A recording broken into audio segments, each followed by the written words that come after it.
evening, synths. It's the Jim and Terry Show, kicking off to some electronic music. A song from Wigmore Allen Gibbons, Awkward Squad. You can find it on the terrywigmore.com Wigmore Allen Gibbons tab on my website, my Wix website, along with a host of other tunes. Maybe, I think there are over 250, maybe close to 300 songs posted on my Wix site. You might say I'm prolific, and you might say a lot of things. But don't call me late for breakfast, lunch, or supper. Never a problem. When you come from a large family, you learn to be where the meals are, when the meals are, or you don't. Haste makes waste? No, how about haste makes supper, breakfast, lunch? Jim, still enjoying fun in the sun? And I hope you come back with a tan, my friend, and relaxed, and maybe some Zeds as well. I'd like to just go over some things that I find really, in the realm of politics as well. Maybe from my Blue Sky account and people that I follow who I believe are reliable sources of information. Why? Because the things that they say are true. They are verified. Not like Fox News and Rupert Murdoch's media empire. Not like some of the far right or right-wing media outlets that seem to be less reliable, reporting things, well, like election rigging in Canada. What? Yeah, apparently that's the latest. I'm not going to say it's a parlor trick, but it's something along those lines. You know you're not happy about the election outcome if it doesn't turn out your way. And that's true on everybody's side when the party that you'd hoped to show leadership, that you were convinced had the right ideas, turns out people didn't vote in sufficient numbers. I don't know what the final tally was in Canada's elections, how many turned out. I was lamenting so many times the majority of Canadians, do not show up to vote. And that is why we get wonky elections. So please exercise your right to vote.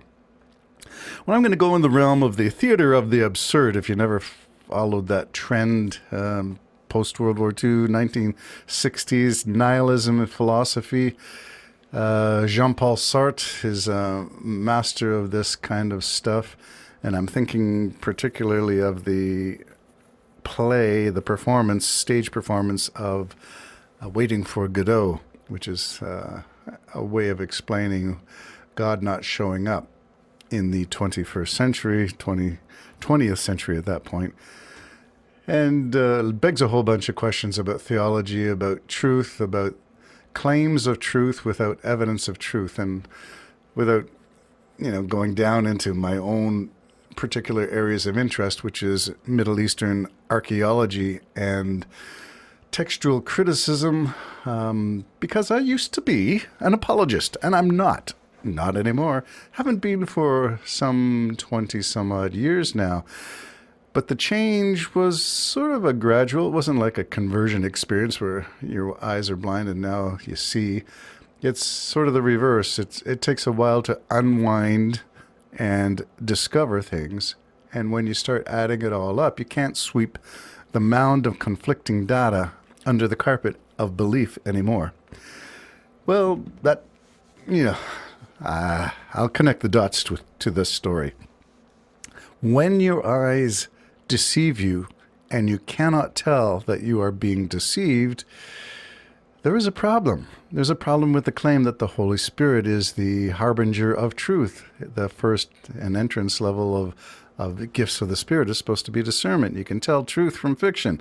I'm not convinced that is true or ever was true.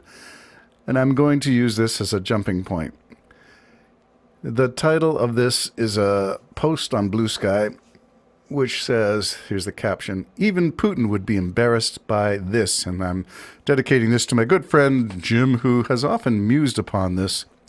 Autocrats get this kind of statistic. Dictators who control the media, dictators who ban the press, dictators who close schools, dictators who go after education, dictators who fire the experts because they don't agree with them.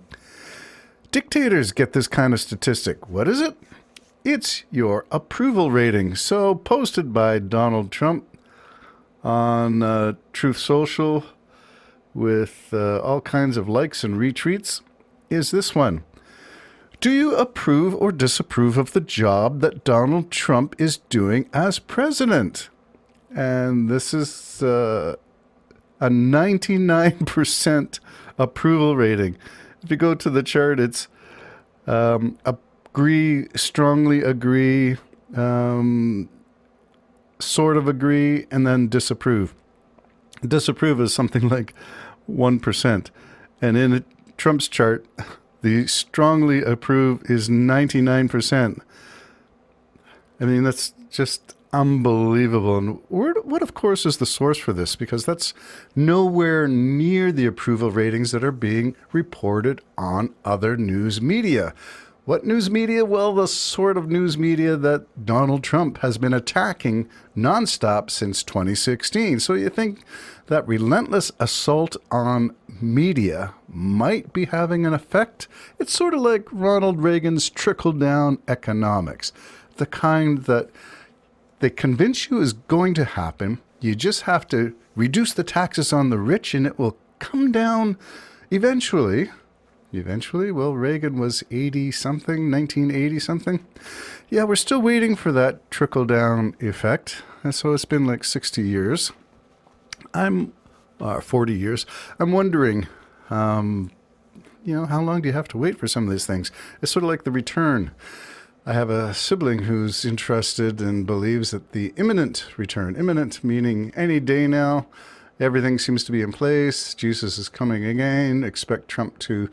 Trump? Well, if you believe he might be the beast, expect Trump to make sure Netanyahu builds the temple and sacrifices the red heifer and consecrates the ground. And, it goes on into apocalyptic. Or if you're another religious zealot of the Catholic stripe, Mel Gibson, it goes into the realm of apocalyptico. Yeah, some bizarre stuff. Anyway, Trump's approval rating, where did he get that from and why did he post it? Well, he's a malignant narcissist, to use a clinical DSM-5 diagnosis made by, I don't know how many, 200 experts in the field. Yeah, so when you hire that kind of guy to lead the country, you expect this kind of stuff. 99% approval rating. Well, not even Putin gets that. He'll maybe get 80-something. Xi Jinping probably same, 90%. Even Kim Jong-un, I don't think, gets 99%.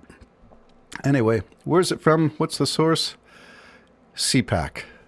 If you know anything about CPAC, it is as far up Trump's posterior as you can possibly get in terms of promoting Trump's ideas. Trump's ideas? Nah, Trump hasn't got an original idea ever.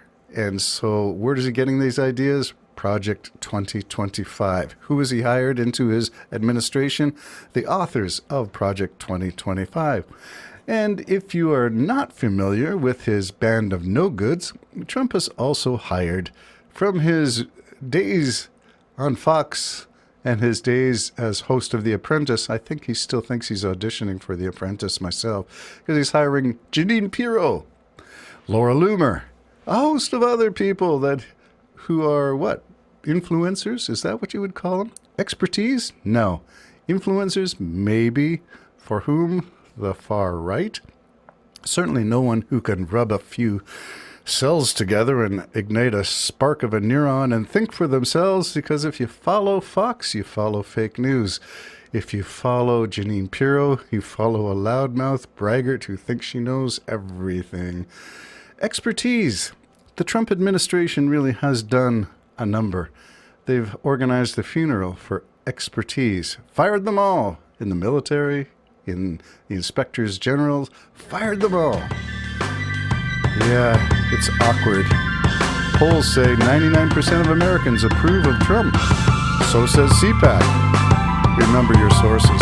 Jim and Terry Show signing off. Bye-bye.